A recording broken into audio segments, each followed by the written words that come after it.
point sur 2021, une année encore compliquée sur le plan sanitaire. Je vous retrouve donc une nouvelle fois en vidéo pour une cérémonie des vœux en mode Covid. Avant d'ouvrir définitivement une nouvelle page sur 2022, nous avons une pensée émue pour les amis qui nous ont quittés en 2021. Des disparitions particulièrement touchantes de personnalités qui auront clairement marqué ce village. Nous avons aussi accueilli de nouveaux habitants, dont 4 bébés. Du côté des travaux, j'ose dire qu'on n'a pas bricolé.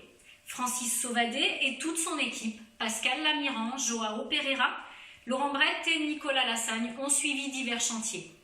Parmi les plus importants, les écoles ont fait l'objet d'aménagements divers. Le mur de soutènement face à la caserne des pompiers a été consolidé par les équipes du CIVOM avec l'aide de nos employés communaux. Une importante opération de réfection de chaussée a été réalisée. L'entrée du futur parking du haut de la rue du Saint-Romain a été amorcée.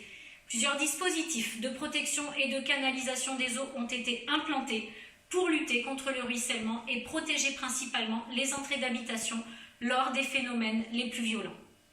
Le chemin des Chambres a été entièrement refait et une écluse cofinancée par le conseil départemental du Puy-de-Dôme a été réalisée à l'entrée de l'Issac afin de réduire la vitesse excessive des véhicules pour laquelle les riverains nous ont alertés par le biais d'une pétition. Quoi d'autre? Soucieux de votre cadre de vie, on a parlé urbanisme. Beaucoup.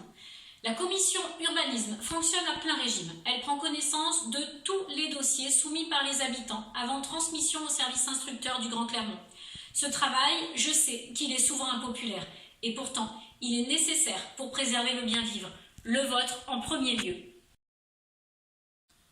Non, ce n'est pas tout. En 2021, on a fleuri et égayé le village grâce à l'investissement de Sophie de Rosa et Bernadette Avila. Fontaines, entrées de village, parking sont agrémentés par diverses plantations dont nombreuses ont fait l'objet de dons de la part des habitants. On s'est engagé pour la biodiversité avec la tonte différenciée. Même si cela peut surprendre au premier coup d'œil, cette tonte différenciée est un véritable choix qui participe au retour des plantes et fleurs sauvages et de la petite faune qui s'y confine. Ces choix vont bien dans le sens de l'intégration du village dans la démarche Ma commune au naturel, dispositif auquel nous adhérons et pour lequel Roberto Asté, agent technique, a été diplômé pour son implication passionnée. On s'est aussi engagé dans le recyclage avec une fabrication très homemade des décorations de Noël. Préservation de l'environnement, réduction de la pollution lumineuse, économie d'énergie et économie tout court, autant d'arguments qui ont motivé notre volonté de diminuer l'éclairage public. Saint-Maurice s'endort à 22 h pour mieux se réveiller à 6 h 30. Dans le même chapitre, l'association 3 gouttes d'eau a intégré en 2021 la plateforme régionale Movici afin d'organiser le covoiturage sur la commune. Il suffit de s'inscrire pour rejoindre la communauté Covoit de Saint-Maurice et s'organiser entre habitants pour se déplacer. J'espère que vous avez passé du bon temps, oui! En 2021, on a maintenu les temps forts d'échange et de convivialité. Grâce à nos associations en premier lieu, sport, relaxation, environnement, découverte artistique, arts martiaux, couture, musique, sauvegarde des coutumes, il y en a pour tous les goûts. Un guide les recensant a été édité, il est disponible en mairie. Aux côtés des associations, la commission animation, entraînée par Sabrina Brokic, un peu femme orchestre pour l'occasion, n'est pas en reste. La commission a réveillé le Saint-Romain pour le 14 juillet avec les communes de Laps, Mirefleurs et Bucéol. L'an prochain, on essaiera de réveiller le soleil aussi. Elle a fêté Saint-Maurice, elle a mis en valeur notre patrimoine pour les journées qui lui sont consacrées, elle a promu la solidarité et le développement durable et elle a honoré notre centenaire Léontine en fin d'année. Vous êtes curieux de connaître nos résolutions? Très bien. En 2022, on continue travaux et aménagements divers. Nombreux sont déjà programmés.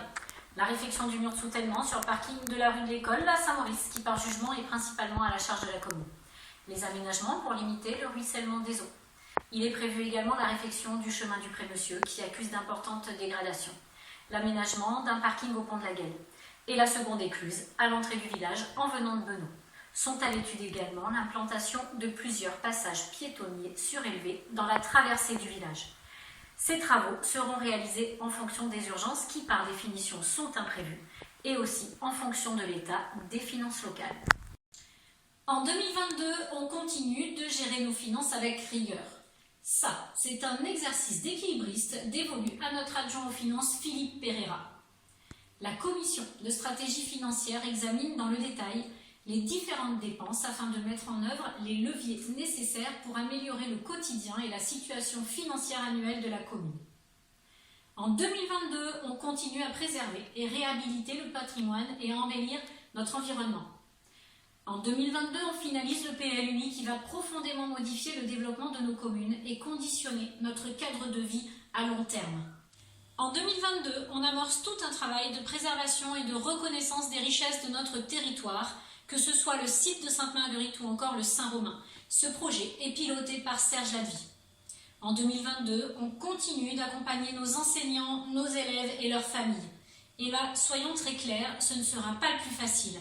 Après le 6206e protocole, qui donne à peu près cela, nous avons largement atteint la limite de l'exercice, je pense. C'est un vrai casse-tête et encore plus pour Aurore Vaillant qui gère l'organisation des services périscolaires. Dans ce contexte, nous continuerons, comme nous l'avons toujours fait, à apporter tout le soutien nécessaire à nos enseignants et au personnel communal qui intervient dans les écoles. Une démarche est en cours avec l'inspecteur de la circonscription pour améliorer les conditions de travail des personnels et de fait, les conditions d'apprentissage de nos élèves regroupés au sein du RPI. En 2022, on bouge, on rit, on lit grâce à un programme d'animation que l'on souhaite varier avec le concours de nos bénévoles associatifs et ceux de la bibliothèque municipale auprès de qui nous serons toujours présents. En 2022, on continue de soutenir nos artisans locaux avec le marché. Nous réfléchissons actuellement à la meilleure façon de le rendre attractif afin qu'il devienne incontournable et concourt pleinement à la dynamique du village. En 2022, on renforce les actions auprès de nos jeunes regroupés au sein de différentes structures, le club ado, le conseil municipal des jeunes ou encore la Junior Asso qui s'est déjà très impliquée pour apporter diverses animations à la population comme le théâtre d'impro l'été dernier. En 2022, on n'oublie pas que Mont-d'Arverne Communauté propose aussi de nombreux services à la population. Services d'aide à domicile et de repas à domicile, lecture publique, multi-accueil et centres de loisirs, animation culturelle. En 2022, on continue de prendre soin de notre population grâce à l'implication des 10 membres élus et non élus de la commission sociale animée par Sandrine Bureau-Borel. Cette commission, en plus de rendre des visites régulières à nos aînés, s'est penchée sur leurs besoins à travers un questionnaire. Le fruit de cette enquête apporte un véritable éclairage quant aux actions à mettre en œuvre dans les années à venir. Ateliers thématiques, réflexion autour d'un projet de résidence senior, échanges intergénérationnels, partage de compétences. On prend soin aussi de notre population grâce à nos sapeurs-pompiers dont nous saluons l'engagement. En 2022, on continue d'informer grâce à nos différents supports. Flash Info, Facebook, City Hall, La Montagne et Le Semeur avec notre reporter Josiane Pellizzaro.